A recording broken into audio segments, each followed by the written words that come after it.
So if we are able to manage our focus and attention at a given thing, then that is something which can really help. Dividing the time and dividing the activities between both of them is very, very, very important. If we are going somewhere out and if we put on the Google map, then the Google map keeps showing us the way. But in case if we miss out a turn, then we see that the Google map does tell us that, you took the wrong turn, and we can also see the sign of rerouting the map. So the same way, as technically like that, we have to, just see to it that we need to reroute ourselves.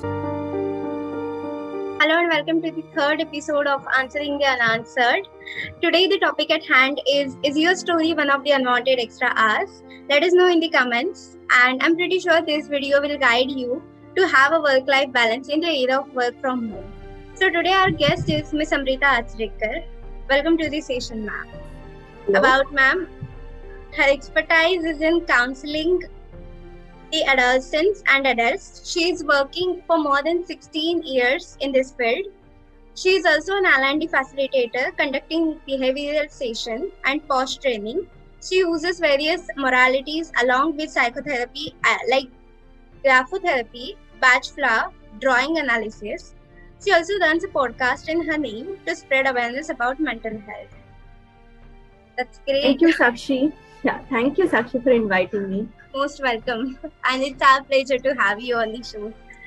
So now let's move towards our question. So the first question is, how to differentiate between living at home and working from home? In this pandemic, this difference has been quite blurred because we are living at home. We are working at home in terms of our domestic chores, and we are also working from home. So this distinction and this differentiation has been very blurred. What we need to keep in mind is that, whatever time we designate for our office work, which we are doing from home, we need to keep that working office hours separate from our domestic chores that we need to do.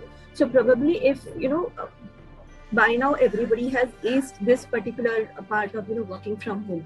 But still, if some people are struggling with it, so what we can do is, we can designate some time for our domestic work that we need to do, the domestic, responsibilities that we have, and our official working hours. And if we are able to keep these two separately, and wherever, if we are working the domestic work that we are doing, then we need to be attuned and focused on that. If you are working for our office work, we have to be focused on that.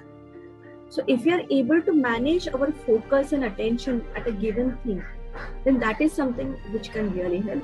Also, many people talking to me are facing the difficulties if they have small children, so how to keep the children active, or how to keep them a little busy into their own things.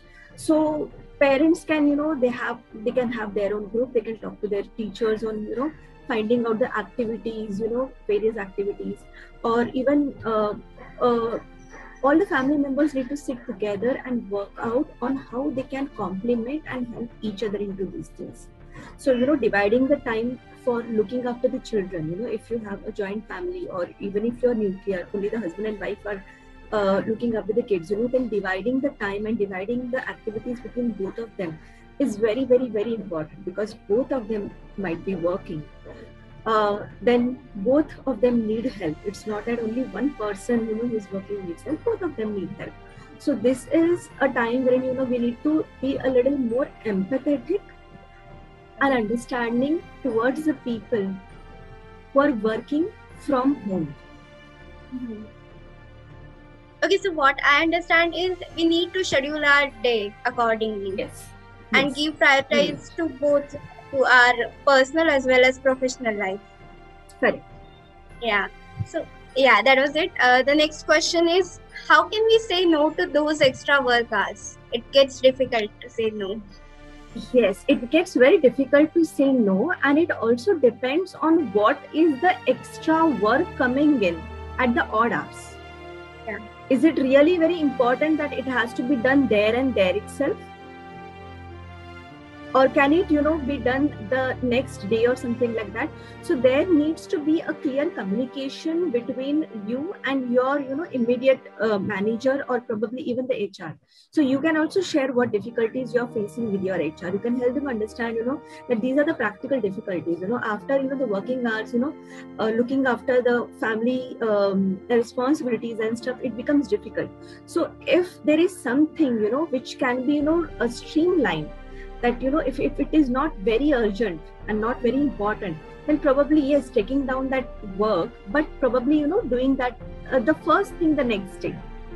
So a proper communication between you, your manager, and or your HR, whichever is according to your work protocol, you need to have a clear-cut communications with them. Okay. And the final one is, what are the coping strategies to lessen the pressure, stress, and burnout? So to lessen the stress and burden, we, as I told you initially, that we need to make a schedule. Now, it can happen that despite making a schedule, the schedule may not go as it has been, made. Yeah. There might be some things coming in, at the end moment, or there might be some changes, So what we are trying to do in this pandemic is we are trying to control things as much as possible. Okay. And only to realize that things are not being able to be controlled. So the more, it's like an antithesis. We are trying to control, and we realize that it's not being able to control, and that's where we get angry, irritated, frustrated. So what we need to do is we need to have a middle ground for both the things. We need to make a schedule just to be on time. We need to make a to-do list to see, if we are doing the work that we have designated for the day. But in case if the schedule does not work for whatever given reason, instead of getting frustrated, we need to reroute ourselves. Yeah. For example, if you are, if we are going somewhere out, and if we put on the Google Map, then the Google Map keeps showing us the way. But in case if we miss out a turn, then we see that the Google Map does tell us that you took the wrong turn, and we can also see the sign of rerouting the map. Yeah. So the same way, as technically like that, we have to, just see to it that we need to reroute ourselves. We cannot fret on things which are not in our control. Okay. We can work on the things which are in our control. So definitely not the circumstance, but how we can approach the circumstance, how we can face the situations, that is definitely in our control. You also asked me about, how to avoid burnout.